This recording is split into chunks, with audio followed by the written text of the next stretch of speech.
How would you like for your next iPhone to needlessly cost hundreds of dollars more for nothing?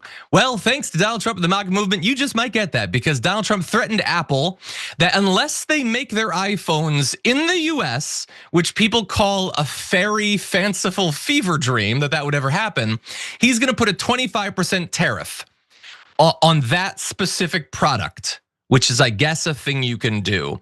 He tweeted or bleated, "I have long ago informed Tim Cook of Apple," he even got his name right there, "that I expect their iPhones," which he put as possessive rather than plural, "that will be sold in the United States of America will be manufactured and built in the United States, not India or anyplace else.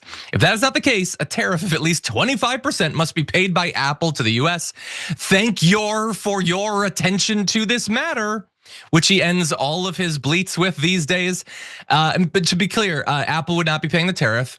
You would be paying the tariff because, again, that's how tariffs work. We're not playing that game. So he was mad apparently during his Middle East trip because Apple, their CEO has announced that they're gonna be trying to build more of this in India, perhaps because they're terrified of the China tariffs that he's already put into effect. And during a call, Tim Cook said he expected Apple would face a tariff burden of up to $900 million this quarter alone. However, it could have been significantly worse.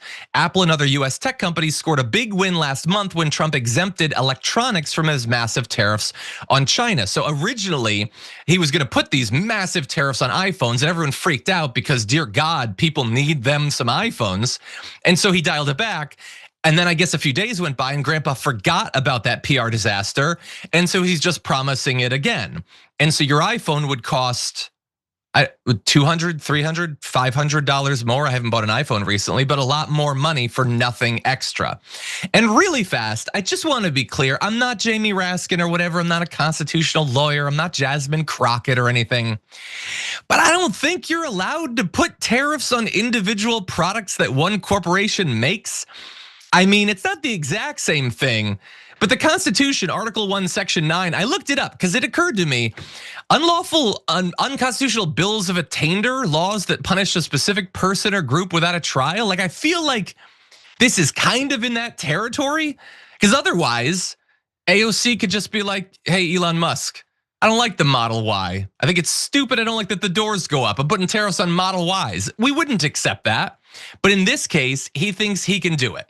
And that's not the only tariffs he announced. Even if you're an Android person, buckle up because more tariffs are coming. But Brett, what do you make of that quickly? I mean, I'm trying to find the exact amount because this is interesting to me. According to Yahoo Finance, the net income for Apple in the full year of 2024 was $93.7 billion. They're complaining about a quarterly revenue loss or tariff burden of $900 million Per quarter, yeah.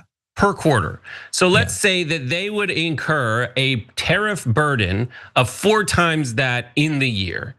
So that's $4 billion extra they would have to pay, okay? Their profit is $93.7 billion in a year, okay? Yeah. So if we're presumably not specifically off of iPhones, presumably off of everything. But the iPhones are probably a significant chunk of that. They're single biggest it's a significant thing. chunk. But like, let's talk about, let's be honest about that, okay? When Trump says eat this to Walmart and to these companies, there are many giant corporations with equally giant mouths who could eat this. But Trump is not serious about this either. Otherwise, he would find legislative ways to ensure they eat it. You could do that through price caps and all kind of things that the founding fathers laid down a pretty well-lit runway for you to accomplish. My conjecture is that he doesn't care about that stuff. He also, every single manufacturing style or retail sell actual stuff besides land businesses that Donald Trump has created, each one of those has failed miserably, okay? His book sold copies, his game was stupid. No one could eat those steaks that he sold. And so he's bad at this.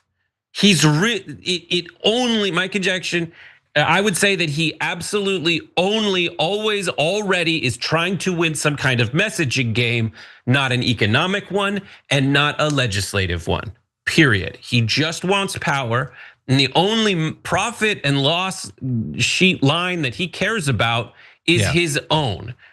And only in that respect will he put legislation forth that affects other businesses. But as we've reported already today, there's tons of corrupt ways that folks are convincing him to go nice on them. Yeah, look, I don't know that it's legal. I don't think he's gonna do it. It'd be wildly unpopular. Really fast though, I do just have to mention, he also threatened 50% tariffs on the entire European Union, which is definitely a thing that he didn't just think of and immediately send out on Truth Social. It's definitely a strategy of his administration. I mean, Scott Bessent went on TV and he didn't say it's crazy. So clearly this is a thing they've been working on.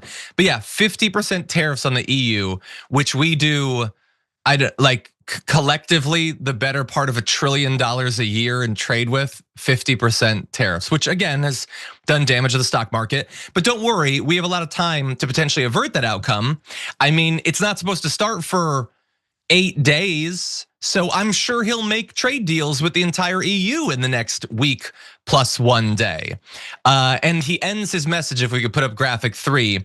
Thank you for your attention to this matter. Why does he do that all the time? That's so weird. Is ChatGPT generating these and trying to make it sound a little bit LinkedIn? Anyway, and then one other thing. He also he likes his deal with the UK, which I don't think is actually a deal yet, and we don't have any details. But he told them they have to stop doing renewable energy and they have to start drilling for oil in the North Sea. They can't have windmills off of Aberdeen anymore, it's just because of his goddamn golf course. Like he wants them to not do clean energy because the one time every 5 years that he goes to Scotland, he doesn't want to see a windmill in the distance. Get me some seashells, please. Get me some seashells. The drilling, how does that benefit America? It doesn't. He just doesn't want to see the windmills. That's literally it. British Petroleum, and similar. I mean, I'm getting dizzy. I'm so angry right now at the world that we live in. If you enjoyed that, then make sure that you never miss another video by subscribing. And if you want a little more, consider hitting the join button and becoming a member. So you're probably wondering, why would I do that? Well, when you do that, you get access to bonus content that I make every single week, and it's a lot of fun. You get custom emojis and more. If you join at tier 3, by the way, you even get access to a monthly member hangout with myself. And you'll get all that going forward, but you'll also unlock years of the back catalog that is literally 100 or more bonus clips and top 10 lists and debates and more. So what are you waiting for?